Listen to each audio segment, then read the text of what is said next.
आदरणीय सर्व स्टाफ, सर्व उपस्थित माता भगिनी आणि काही विद्यार्थिनी आहेत या ठिकाणी, सर्वांना माझा नमस्कार। या शाळेमध्ये माझी आता ही समुपदेशक म्हणून दुसऱ्यांदा मला येण्याची संधी दिल्याबद्दल माननीय मुख्याध्यापकांना मी प्रथम धन्यवाद देते। बघा, आज ज्या मंचाचं नाव आपण घेतोय त्या मंचाचं नाव आहे सखी सावित्री।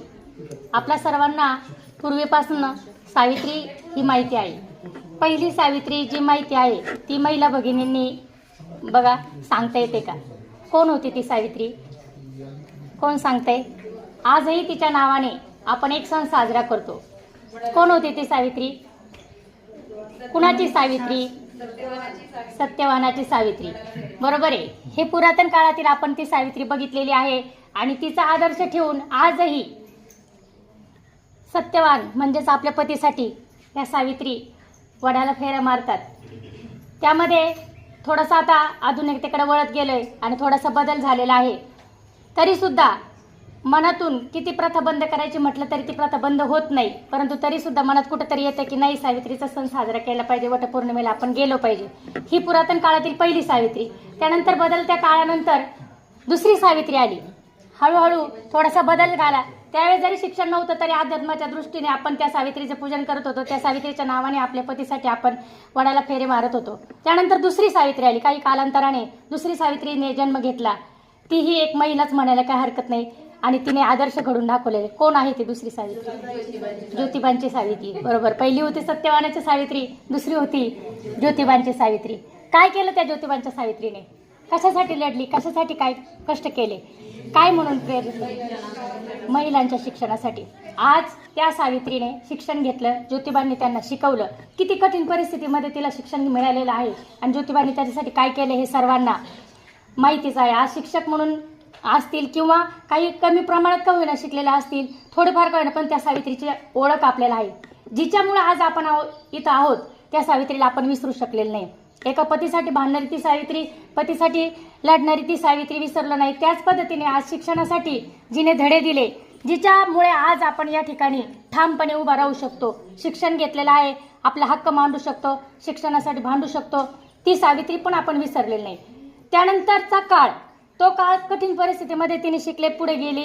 तिच्याबरोबर अनेक स्त्रिया किती कठीण परिस्थितीमध्ये शिकल्यात हे आपल्याला सर्वांना माहिती आहे। हळूहळू मुलींची शिक्षणाची संख्या वाढत गेली। त्यानंतर आजच्या काळामध्ये आपण आपल्या ग्रुपला किंवा कुठल्याही एकत्र समूह आला तर त्याला नाव दिलेलं आहे लेकी आम्ही सावित्रीच्या। ती सावित्री नाव ठेवून आपण तिची आठवण म्हणून आज आपण म्हणतोय लेकी आम्ही सावित्रीच्या किंवा मुली आम्ही सावित्रीच्या, आणि तिचाच आदर्श ठेवून आज आपण आपल्या मुलींना घडवतोय। आज आपल्या सासवा बघितल्या, जरी अशिक्षित असल्या तरी सुद्धा त्यांच्या मुलींना आणि मुलांना त्यांनी शिकवलेले आहे। का? तर सावित्रीबाई शिकल्या, तूही शिक। आई पण म्हणायची, तिने कठीण परिस्थितीमध्ये शिक्षण घेतलेले आहे, मुली तू शिक, चूल आणि मूल हे कायमच चालू राहणार आहे, परंतु आज शिकली, तू शिकली तर पुढे स्वतःच्या पायावर उभी राहशील। त्यातल्याच आपण आज सर्वजणी आहोत। जरी आपल्या आई अशिक्षित असेल, आपल्या सासूबाई अशिक्षित असतील, पण आपण शिकलो म्हणून आज इथपर्यंत आलेले आहे। आणि हेच धडे आपण आजच्या पिढीमध्ये 75 नंतरचं जर बघितलं तर बहुतेक सर्व स्त्रियांनी आपल्या मुलीला शिकवलेले आहे। क्वचित प्रसंगी असं होतंय की मुलगी शिक्षणापासून लांब राहिलेली आहे। काही का होईना, पहिली, दुसरी, तिसरी, 10वी पर्यंत का होईना, प्रत्येक आईने म्हणजे आपल्यासारख्या स्त्रीने मुलीला शिकवण्याचा प्रयत्न केला। त्याच आपल्या लेकी आम्ही सावित्रीच्या। कालांतराने ह्या मुली शिकल्या, मोठ्या झाल्या, सर्व झालं। पुढे प्रश्न निर्माण झाला लग्नाचा। नंतर लग्नानंतर पुन्हा काय कालावधी गेलेला आहे, पुन्हा ते मुलींना मारण्याचा प्रयत्न केला, सोनोग्राफी वगैरे सेंटर आलं, मग पुन्हा मुली वाचवण्यासाठी प्रयत्न झाले। मुलींना वाचवा, सेव्ह गर्ल्स हा उपक्रम आला। पुन्हा मुलींना वाचवण्यासाठी आपण जे प्रयत्न केले त्यामधून कालांतराने जी मुलांच्या तुलनेत झालेली संख्या कमी झाली होती, ती संख्या वाढली आणि मुली वाचल्या। पण आजची परिस्थिती काय? मुली वाचल्या, पुढे मुलींना शिकवा, मुली शिकल्या, पण आज मुली शिकल्या परंतु मुली सुरक्षित आहेत का? हा प्रश्न पुन्हा आता सध्या तुम्हाला सर्वांना जाणवत असेल। आता या महिनाभरामधल्या जर घटना आपण सर्व बघितल्या, त्या सावित्रीपासून आजपर्यंतच्या आपल्या मुलींपर्यंतची प्रत्येक वडील का असेना परंतु त्यांना मुलगी आहे। या मुली शिकवल्या, मुलांनी, पालकांनी, आई वडिलांनी दोघांनी मिळून मुलींच्या बाबतीत स्वप्न पाहिले। उच्च उच्च स्तरापर्यंत आज कुठं महिला कमी नाहीये, मुलगी कुठंच कमी नाहीये, अंतराळापर्यंत महिला गेलेली आहे. खाली सर्व स्तरामध्ये सर्व क्षेत्रामध्ये आज मुलींची प्रगती झालेली आहे. परंतु आज या महिनाभरामध्ये जर तुम्ही प्रकरण बघितले, शिकली मुलगी खूप उच्च स्तरापर्यंत गेली, सर्व क्षेत्रामध्ये नामोल्लेख झालेला आहे, परंतु ती सुरक्षित आहे का? आज मुलगी शिकली, मान्य आहे, शिक्षणासाठी आज आई वडील 2 दिवसापूर्वी आता मॅडमने उल्लेख केल्याप्रमाणे डॉक्टर केली ती मुलगी, कोणत्या क्षेत्रामध्ये असू द्या. आज तिच्या शिक्षणासाठी किंवा त्या आई वडिलांनी जे पाहिलेले स्वप्न आहेत ते पायदळी तुडवले जातात. ह्याला कारण काय? आपण किती सुरक्षित सांगतो. आता हा मंच आपण म्हणतो की स्त्रियांना, या सावित्रींना, सखींना एकमेकींशी संबंध बांधण्यासाठी, एकमेकींची गाठ घालण्यासाठी आपण हा आईचा आणि आपल्या शाळेचा आणि आमचा किंवा कुठं पण असू द्या समाजामध्ये महिला एकत्र आणण्याचा प्रयत्न करतात. आणि त्या महिलांमधून काय केलं जाते? आईने कसं वागावं, मुलीशी कसं वागावं, मुलींना काय कोणत्या कोणत्या गोष्टी सांगाव्यात, कशा पद्धतीने मुलींना सुरक्षित ठेवावं. आपण मुलींना सुरक्षित ठेवते. आज एकाच बाजूने कल वाढतोय, मुलींसाठी करा, मुलींसाठी करा. परंतु आज ज्या गोष्टी घडलेल्या, मी थोडंसं स्पष्ट बोलते आणि थोडंसं दोन्ही बाजू सांगण्याच्या गरजेच्या आहेत. आज मुलींसाठी सांगू शकतो, मुलींना सुरक्षिततेचे सगळे उपाय सांगणार. इकडे जाऊ नको, अनोळखी व्यक्ती आला तर त्याला भेटू नको, त्याच्यापासून सावध राहा, अनेक प्रकारचे तुला फसवे मुलं भेटतील, त्याच्यामध्ये तू त्याच्या प्रवाहात खोट्या बोलण्यामध्ये गुरफटून अनेक मुली गेलेल्या. आज त्या आनंदाने आई वडिलांना सोडून आज त्यांना महत्त्वाचं म्हणजे माझा जे काय XYZ मुलगा असेल हाच भविष्यामध्ये सर्वस्व आहे असं समजून अनेक मुली आई वडिलांचे स्वप्न पायदळी तुडून मुलाच्या मागे जातात. काही दिवस ते क्षण असतात, काही दिवस तो कालावधी जातो आणि कालांतराने पुन्हा ती मुलगी एक तर रडत घरी येते, नाहीतर कुठेतरी तिने आत्महत्या केलेली असते. त्यावेळेचे ते आकर्षण किंवा त्या गोष्टी घडून जातात. त्यावेळेस मुलीला कल्पना नसते, तुम्ही किती सांगा, काही करा, परंतु त्यावेळेची त्या मुलीची परिस्थिती जी असते ही केवळ आपण म्हणत नाही आई वडिलांनी केली किंवा तिच्या मुला मुलींनी केली. त्याची दुसरी बाजू अशी आहे, आज मुलींना जपतोय, मुलींना सगळं संरक्षण देतोय, मुलींना सगळं सांगतोय, परंतु आज ज्या अत्याचाराच्या घटना घडतात याच्यामध्ये घडवणारा मुलगा पण आहे. तो कुणाचा तरी मुलगा आहे, तो कुणाचा तरी वडील आहेत. XYZ पुरुष ही व्यक्ती आहे, बरोबर आहे, तिला पण संस्कार दिलेलेच आहेत ना. परंतु आज या मीडियाच्या माध्यमातून किंवा आज जर मुलांचे तुम्ही केस, कपडे, व्यसन, छोटे छोटे मुलं आत्तापासनं, म्हणजे आज आपलं संस्कार केंद्र म्हणून सोडून द्या, परंतु अनेक मुलांच्या खिशांमध्ये आज तुम्हाला पण मुलं असतील, किती पालक इथले फक्त मुलीचेच आई आहेत, किती पालक मुलांच्या पण आई आहेत इथं. बोलून होतेच ना, म्हणूनच म्हटलं आज आपण फक्त मुलींवरती सखी नाव सखी सावित्री म्हणून असं वाटतं की फक्त तो महिला आणि मुलींचाच कार्यक्रम आहे. परंतु मी म्हणते त्या मुलीला भाऊ आहे, त्या मुलीला वडील आहेत. आज वडिलांच्या दृष्टीने सुद्धा अनेक ठिकाणी घरामध्ये मुलगी सुरक्षित नाहीये, भावाच्या दृष्टीने सुद्धा मुलगी सुरक्षित नाहीये, काका किंवा इतर नातेवाईक यांच्यात भरोशावर सुद्धा आपण कुठं मुलींना सोडून जाऊ शकत नाही. का ही भीती वाटायला लागली? कारण त्या सुद्धा कुणाचा तरी तो सुद्धा मुलगा आज संस्काराधीन होत आहे. याला कारण आई आहे असं मी म्हणत नाहीये, परंतु आज मुलांकडे सुद्धा आपल्याला तेवढं लक्ष दिलं. मुलींना आपण दाबून ठेवतो, इकडे जाऊ नको, तिकडे जाऊ नको, हे करू नको, ह्या अनोळखी आला तर त्याच्याबरोबर बोलू नको, त्याच्या मागे जाऊ नको, मुलापासून सुरक्षित राहा. पण मुलांना सुद्धा सांगण्याची वेळ आलेली आहे. पहिली गोष्ट, मुलांचा आजचा हा मीडियाचा ओढा जो आहे त्या ओढ्यामुळं मुलं बरेचसे त्या वाईट मार्गाला जात आहेत. दुसरी गोष्ट, मित्र कंपनी. आज 5वी पासूनच मुलांच्या दप्तरामध्ये अक्षरशः गुटख्याच्या वगैरे पुढे सापडत आहेत. हे व्यसन, आणि या व्यसनामधून नुसतं खाणं नाहीये, मोबाईलचं एक व्यसन झालं, दारू गुटखा पिण्याचं एक व्यसन झालेलं आहे, आणि याच व्यसनांचा पुढे परिपाक म्हणून वासना, या वासनापर्यंत हे मुलं गेलेले आहेत. आणि याला कारण आहे मीडिया. मोबाईल हातात दिल्यामुळं हे विद्यार्थी नको आपण मुलींना दाबू शकतो, मुलींकडे 24 तास लक्ष ठेवतो, पण दुसरी बाजू जी आहे मुलांची, काही नाही, तो मुलगा आहे त्याने काही केलं तरी चालते. मुलगी जर म्हटली मला मोबाईल देता, आपण म्हणणार आहे नाही तुला नाही मिळणार, आणि दादाने मागितलं तर त्याला लगेच मिळणार, का तर तो मुलगा आहे. हा जो आई वडिलांमध्ये करत असताना असं मी म्हणत नाही, पण काही घरांमध्ये होते. मग तो मुलगा काय करतोय, आपल्याला मिळालेल्या आनंदाचा, आपल्याला मिळालेल्या स्वातंत्र्याचा स्वैराचारामध्ये वापर करतोय. आज स्वैराचारामध्ये 2-3 महिन्यापूर्वी एक मुलगा एक मुलगी दारूच्या नशेमध्ये म्हणजे ड्रिंकिंगमध्ये ड्रायव्हिंग केल्यामुळं चांगले चांगले विद्यार्थी, मुली असू द्या, मुलगा असू द्या, किंवा XYZ एक व्यक्ती केवळ या व्यसनाच्या आहारी जाऊन त्यांचा मृत्यू घडलेला आहे. आणि मग हे पोलीस किंवा या कोर्ट कचऱ्या आणि शेवटी त्यांच्यावरती जर वरदहस्त असेल तर सामान्यांचा काहीच विचार होत नाही. ते फक्त जेलमध्ये असू द्या, कोर्टामध्ये असू द्या, एक आदर्श म्हणून त्यांना फक्त सांभाळण्याचं कार्य शासन करते. आणि कोर्ट कचऱ्यांमधून त्यांना वाचून पुन्हा ते दिमाखात येतात आणि पुन्हा एकदा बदला घेण्याच्या दृष्टीने मध्यंतरी एक घटना घडली. 3-4 वर्षापूर्वी वडिलांनी केस केली म्हणून त्या वडिलांवरती राग काढण्याच्या हिशोबाने पुन्हा मुलीला जाळ्यात अडकवलं आणि कालांतराने तिचा खून करण्यात आला.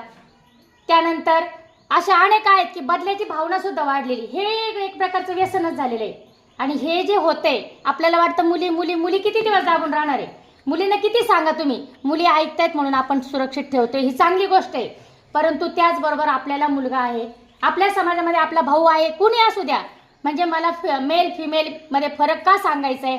मुलीला आपण दाबतो, स्वतः आपण सुद्धा दबतोय. आणि मुलगा किंवा वडील जर बिनधास्तपणे वागत असेल तर मुलगा का वागणार नाही. मुलांच्या समोर किंवा मुलाच्या समोर घरामध्ये जर वडील व्यसन करून येत असेल, दारू पित असेल, तर भविष्यामध्ये तो मुलगा सुद्धा तेच करणार आहे. वडील सुद्धा तंबाखू घेत असेल, सिगारेट पित असेल, तर मुलगा म्हणणार आहे पप्पा करतायत मग मी केलं म्हणून कुठं बिघडलं. ह्या पद्धतीने म्हणजे आज मुलांना सुद्धा फक्त मुलींना संस्काराची गरज नाहीये, तर मुलांना सुद्धा संस्कारात. पहिली गोष्ट माझी नम्र विनंती आहे तुम्हाला की मुलांचा मोबाईलवरती कंट्रोल ठेवा. ते काय बघतात, आता सध्या मीडिया ओपन केला तर सांगायला मला थोडंसं लाजही वाटणार नाही, कारण तुम्ही बघा सेक्स विषयक सगळे व्हिडिओ ओपन होत आहेत. नेटवर्क जिओने पूर्ण 24 तास 5GB असेल काय असेल ते सगळं फुल दिलेलं आहे. मुलगा अभ्यासाच्या नावावरती घेतोय किंवा मुलांमध्ये घेतोय, मुलांमध्ये ग्रुप करून बसतोय आणि अक्षरशः त्या फिल्म बिनधास्तपणे बघतात. आणि काही हरकत नाही बोलायला, परंतु या शारीरिक नॅचरल प्रवृत्ती आहेत, प्रकृती आहे ती, ह्या अशा ज्या गोष्टी बघितल्या जातात त्या का म्हणून मुलाला करावंसं वाटणार नाही. आणि ह्याच्यातूनच एक घटना घडते, व्यसन घेतलं जातं दारूचं, सिगारेटचं, काही पण, आणि त्याच्यामध्येच जर एखादी शिकार त्याला सापडली, कशी सोडणार तो. जंगली प्राण्याच्या श्वापदांच्या समोर जर आपण एखादी शिकार टाकली, ससा, हरिण काही टाकलं, तर तो म्हणणार नाही का नको हे गरीब आहे यांना मी खाणार नाहीये.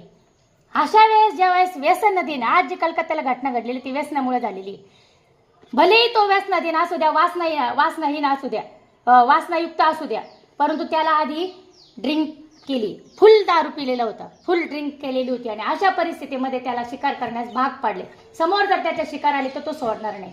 अशा वेळेस सगळं संस्कार वगैरे सगळे विसरले जातात. पण व्यसनापर्यंत जाणं, कुठलंही व्यसन असू द्या, यासाठी वाचवायचं असेल तर आपल्या मुलाला, आपल्या भावाला, आपल्या नात्यातील मुलांना सुद्धा संस्कारित करणं फार गरजेचं आहे. तुम्ही मुलींना किती दाबा. काय चुकी होती, मेडिकलमध्ये गेली, रात्रभर ड्युटी केली, थोडासा डोळा लागला, थोडासा पाठ टेकवली किंवा डोळे बंद करून पडली का, तर तिने श्रम केलेले होते, 12-14 तास तिने ड्युटी केलेली होती. आणि अशा वेळेस साहजिक कुणाला पण झोप लागणं, थकल्यानंतर कुणाला पण डुकली लागणं साहजिक आहे. आणि अशा परिस्थितीमध्ये एखादा नराधम येऊन जर हे कृत्य करत असेल तर मुलगी कुठं वाचवणार आहे, काय करणार आहे. अशा वेळेस ती किती स्टंट असू द्या, किती काही असू द्या, झोपेच्या वेळेमध्ये किंवा आपण सावध नाहीये, बेसावधपणे जर हल्ला झाला तर तुम्ही किती कराटे चॅम्पियन असू द्या, काही असू द्या, काय हालचाल करणार. काय मुलीनं तिच्या आई वडिलांनी सांगितलं होतं का बिंदासपणे तू कुठं जो आराम कर.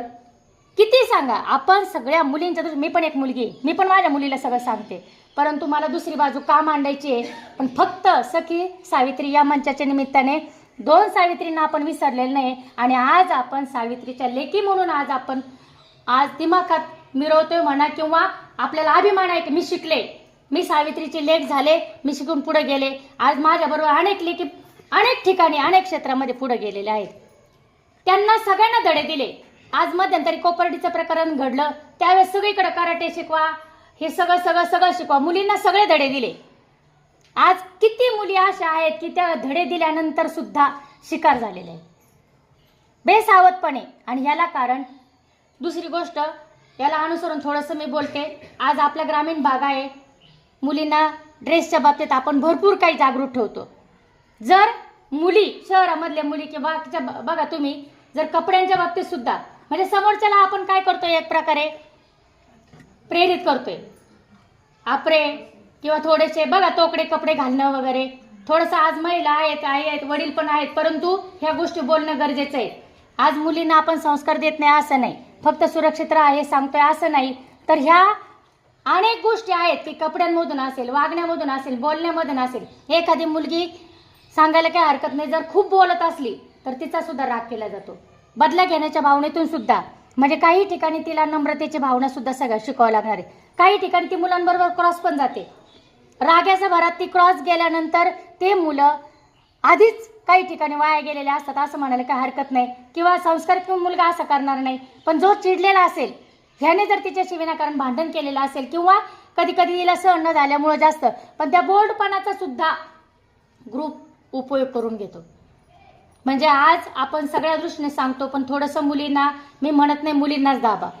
जर तुमचे मुलं असतील, तुमचे भाऊ असतील, तुमच्या आजूबाजूला जर कोणी बिघडलेले मुलं असतील, बघा तुम्ही आज व्यसन, कोणताही मुलगा 10वी 11वीच्या मुलांना मोबाईलचं तर पहिलं व्यसन आहे, पण आज शिक्षणाला गेलेले मुलं सुद्धा व्यसनाधीन आहेत. आणि या व्यसनाचाच परिणाम पुढे वासनामध्ये होतो, आणि ते पण एकमेकांच्या संगतीमध्ये आणि या मोबाईलच्या अतिशय जवळ मिळालेल्या सख्यामुळे. कारण तिथं खुलेआम सर्व सोडून दिलेलं आहे. बघून बघून मुलांना ह्या घटना आपोआप इंटरनल फिजिकली तयार होतात. आणि काही जण नाही काय होतं, चल जाऊ दे, एक दिवस जाऊ आपण, आज दारूच्या दुकानात जाऊ, आज तुला सिगारेट पाजतो, काय होतं याला, एक घुट घेऊन बघ, एक झुरका मारून बघ. याचाच परिणाम, चल एखादी मुलगी तुला देतो, ट्राय करून बघ. स्पष्ट बोलतो थोडंसं, परंतु आज या घटना घडत आहेत. थोडंसं मुलांना सुद्धा, आज तुम्ही मुलांना शिक्षणाला पाठवलेलं आहे बाहेर, तर त्यांना त्यांची मित्रसंगती विचारा. त्यानंतर त्यांच्याकडचा मोबाईल तुम्हाला पण ॲक्सेस ठेवा. त्या मोबाईलमधले ॲक्सेस पहा, काय बघतात ते पण तुमच्या लक्षात येईल. स्पष्टपणे मैत्रीच्या भावनेने सखी म्हणून आईने पण पाहावं आणि वडिलांनी पण त्याला मित्रत्वाच्या भावनेने जपा. त्यांच्याशी जवळीक साधा, त्यांच्याशी बोला. दुसरी गोष्ट, आज स्ट्रेंजरच्या बाबतीत, अनोळखी व्यक्तीच्या बाबतीत मुलींना सध्या एक व्हिडिओ फिरतोय, त्या संदर्भात मी मातांशी बोलू इच्छिते की खरोखर एखादी घटना अशी घडते की मुलाला त्या मुलीला पळवायचं असतं किंवा XYZ काहीतरी करायचं असतं, म्हणून तो काय सांगतो की तुझ्या आईने मला घ्यायला पाठवलेलं. आता लहान मुलींच्या बाबतीत तो व्हिडिओ आहे सध्या की तुला घ्यायला पाठवलेलं आहे मला, पण ती मुलगी जायला तयार होत नाही. पण मग तो अनोळखी व्यक्ती सांगतो की तुझ्या वडिलांचा ॲक्सिडेंट झालेला आहे म्हणून आईने मला घ्यायला पाठवलेलं आहे. ती मुलगी जायला तयार होते, विश्वास ठेवती थोडक्यात. कारण बोलणारे समोरची व्यक्तीच तशी असते की आपल्याला भुरळ पाडणे असं जे म्हणतो ना, आणि आपण त्या भुरळमध्ये इन्व्हॉल्व होऊन जातो. पण जी एक स्टंट मुलगी असते, तिला तिच्या आईने काहीतरी आयडिया दिलेली असते. ती म्हणते की जर ठीक आहे, ते अनोळखी व्यक्तीबरोबर ती बोलते आणि ती म्हणते जर तुम्ही हिला न्यायला आलेला असेल तर तुम्ही मला पासवर्ड सांगा. ही गोष्ट मी आज तुम्हाला सांगणार आहे. ही गोष्ट तुम्ही करणं फार गरजेचं आहे. ती अनोळखी व्यक्तीला तिची मैत्रीण ती म्हणते तुम्ही जर खरोखर तिच्या आईकडून आलेले आहात, तिच्या वडिलांचा ॲक्सिडेंट झालेला आहे, एवढं इमर्जन्सी आहे, तर तुम्ही फक्त तिच्या आईने काय केलेलं आहे, तुम्हाला पासवर्ड दिलेला आहे, माझ्या आईने मला दिलेला आहे, तसा तुम्हाला पण तिला पण दिलेला आहे, तो पासवर्ड तेवढं सांगा. त्यावेळेस ती अनोळखी व्यक्ती गडबडून जाते आणि त्याचं जे खोटं रूप आहे ते उघडकीस येतं. याच्यातून काय शिकायला मिळतं, ती मुलगी मैत्रीण तिला सांगते की, आणि तिला पण आणि तुम्हाला सर्व माता भगिनींना सगळ्यांना सांगते की ज्यावेळेस आपल्याला इमर्जन्सी येते त्यावेळेस तो पासवर्ड म्हणजे काहीतरी एक तुम्ही शब्द सांगा, अंक सांगा, जे नाही करून फक्त ते आई वडील भाऊ म्हणजे तुमच्या 4 किंवा 5 जणांमध्येच असेल. इमर्जन्सीमध्ये आईला मुलीला न्यायला नाही जमलं, मुलगा पण असू दे. या ठिकाणी आज मुलांच्या सुद्धा अवयवांची तस्करी होते आहे. फक्त मुलींनाच वाचवण्यासाठी हा पासवर्ड वापरा असं नाही म्हणत मी. जर इन केस तुम्हाला जर एखाद्याला बाहेरून अचानक कोणाला तरी आणायला सांगायचं आहे आणि पर्याय नाही, ती लेडीजच जाईल अशी काही नाही, लेडीजवर सुद्धा माझा विश्वास राहिलेला नाही. आज सगळ्यात जास्त फसवणाऱ्या पुरुषांपेक्षा लेडीज आहेत. आपण आहेत असं माझा आरोप नाहीये, पण तुम्ही बघा सामान्यपणे चोरी करणारे सुद्धा आहेत, गावोगाव फिरून वस्तू विकून जेंट्सला पण आणि आपल्यासारख्या बायकांना सुद्धा भुरळ पाडणारे आहेत, सोन्याच्या बदल्यात वस्तू देणाऱ्या सुद्धा बायकाच आहेत. सहज कारण लेडीज आपण सहजासहजी धरतो, परंतु मला असं वाटतं की ह्या प्रकरणामध्ये जास्त करून लेडीज सुद्धा आहेत. आज कलकत्त्याच्या प्रकरणामध्ये सुद्धा लेडीजच आहेत. लेडीजच लेडीजची वैरी झालेली आहे, महिलाच महिलांची वैरी झालेली आहे. काय सिरियलमध्ये सुद्धा एकमेकांच्या द्वेषापोटीच ह्या घटना घडत आहेत. तर एक सांगायचं म्हणजे आत्ता जे बोलत होते ते पासवर्ड विषयी, जर तुम्हाला इमर्जन्सीमध्ये कोणाला तरी आणायला सांगायचं, मुलाला सांगा की मुलीला सांगा, पण एक अंक ठेवा, काही ठराविक. आपण जसं मोबाईलला पासवर्ड टाकतो, कॉम्प्युटरला टाकतो, हे पासवर्ड तुम्ही एकमेकांशी कॉन्व्हर्सेशनसाठी ठेवा. तुम्हाला एकमेकांना बोलवायचे, कोणाला तरी घ्यायला बोलवायचे, त्यावेळेस समजा माझ्या घरातल्या माझ्या मुलीला आज मी मुलीला आणू शकत नाहीये, पण मला माझ्या मैत्रिणीला सांगायचे, तर मी तिला तो पासवर्ड देईल. हे जर सांगितलं कोड लँग्वेज, पूर्वी बघा शिवरायांच्या काळामध्ये सुद्धा सर्व कोड लँग्वेजवरती चालायचं. तशा पद्धतीने फक्त आपल्या कुटुंबापुरता तो पासवर्ड ठेवा, कोड लँग्वेज ठेवा, आणि त्याचा विश्वास बसला, हा खरोखर हे आहे बरं का, बरोबर आहे, हेच सांगितलेलं आहे म्हणजे ही व्यक्ती मला घ्यायला आलेली खात्रीशीर आहे. ह्याच्यावरती जेव्हा विश्वास बसेल तेव्हा इमर्जन्सीमध्ये ते मुलं जातील. पहिली गोष्ट जाण्याचा प्रश्नच येत नाही, जाऊ नकाच हेच सांगू शकतो आपण, कोणाबरोबर यायचं नाही, कोणाबरोबर जायचं नाही. परंतु त्यातल्या त्यात कधी कधी इमर्जन्सी येते अशी, तर त्यावेळेस वडील मित्राला पाठवतील, आई मैत्रिणीला पाठवेल, किंवा भावाला, शेजारच्याला, कुणालाही सांगेल, पण त्यावेळेस हे गोष्ट आवर्जून सांगा जी आपल्या तिघा चौघांमध्येच राहील. तो पासवर्ड लीक होऊ द्यायचा नाही, जेणेकरून आपल्याला कोणापासून धोका होणार नाही. थोडंसं मुलींना तर जपाच, परंतु मुलांना पण तेवढं संस्कारित करा. आज खरोखर भीती वाटायला लागलेली आहे पुढच्या काळामध्ये. कोणतं क्षेत्र, आज 2 वर्ष आणि 4 वर्षाच्या मुलींना सुद्धा नराधम म्हटलं तर काय हरकत नाही, हे नराधम सोडू शकत नाहीत. म्हणजे या व्यसनापायी कुठपर्यंत पोहोचलेला आहे विचार करा.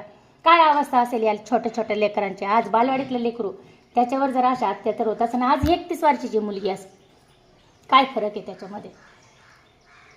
हे केवळ व्यसनामुळं वासनाधीन झालेले या नराधमांच्या तावडीतून आपल्याला मुलींना जेवढं सुरक्षित करायचंय तेवढं मुलं घडूच नाही. आपला मुलगा सुसंस्कारित व्हावा, आपला मुलगा कुठल्याही व्यसनाच्या आहारी जाऊ नये, यासाठी आपल्या पण घरातल्या भावाला असेल, वडिलांना असेल, यापासून जेवढं लांब ठेवता येईल तेवढं करा. कारण मुलं सुद्धा अनुकरणच करतात, दुसरं काही नाही. घरामध्ये पारंपरिक चालत आलेल्या या गोष्टी आहेत. आणि या 2 सावित्रींना तर आपण कधीच विसरू शकणार नाही.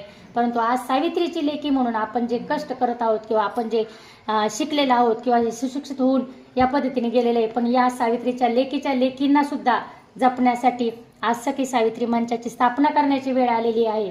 तरी सर्व भगिनींना विनंती आहे, तुमच्या पण मिस्टरांना म्हणजे आमच्या भावांना पण सांगा, थोडंसं मुलं दोन्हीच्या दृष्टीने जेवढं जपता येईल, जेवढं संस्कारित करता येईल तेवढं करण्याचा प्रयत्न करा.